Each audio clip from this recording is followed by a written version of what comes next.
O Guarani veio dando mostras nas últimas partidas que havia algum problema.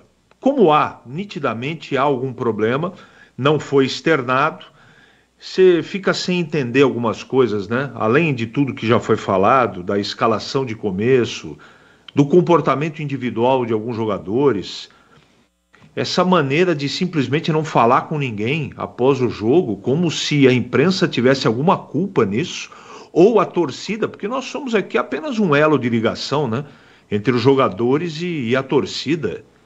Os únicos culpados pela essa papagaiada, essa vergonha que o Guarani, esse término melancólico, né, são os jogadores do Guarani e a sua diretoria e comissão técnica.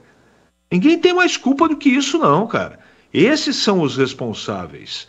Um campeonato absurdamente possível de ser vencido.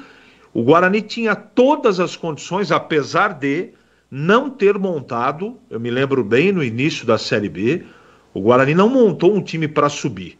O investimento foi apenas regular ser tanto, mas ao longo e depois da chegada do Humberto se criou uma expectativa e hoje essa expectativa ela ficou muito clara, pelo menos para mim, que era uma cortina de fumaça. Por vários motivos, mas principalmente pela falta de competência técnica, esses jogadores naufragaram, não é?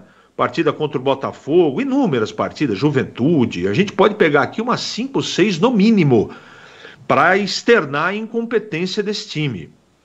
No jogo de hoje, o que Humberto fez só tem, se é que tem, uma justificativa. Algum problema que ele detectou dentro do grupo, falta de empenho, ou seja lá o que for, para realizar as escolhas que ele fez. Ele perdeu a mão completamente da coerência. O que ele fez de começo durante o jogo hoje levou o Guarani, ele é o responsável, a derrota de maneira vergonhosa para o ABC. E não é porque é o último colocado. Hoje o ABC nem fez uma partida tão competente assim, não. O Guarani teve volume, teve chance para fazer, mas teve incompetência no momento de marcar. Eu estou falando de falha individual. Nos 2 gols, aliás, nos 3, né?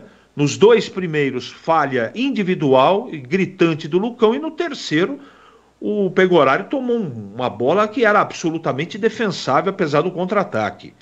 O Guarani perdeu gols que não pode perder de maneira alguma. Condição do gramado atrapalhou os 2. O Guarani até se adaptou à condição do gramado. Mas, infelizmente, a incompetência do time. E no final do jogo, observei, eu não sei se você conseguiu observar isso, Edu. Houve até uma confraternização, e eu não sou contra, né? Os jogadores têm amizade entre eles.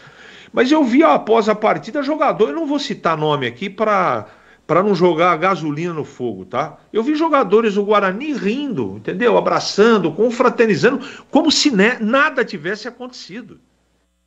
Então esse time parou de pulsar, parou de se incomodar. O comportamento de alguns jogadores é inaceitável.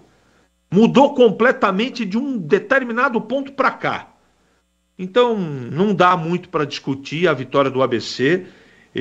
Foi letal no momento que teve que ser. O Guarani chutou mais de 20 bolas para o gol, só que não teve competência para fazer os gols.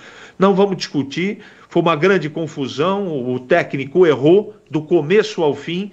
E o time dentro do campo, principalmente os jogadores de defesa,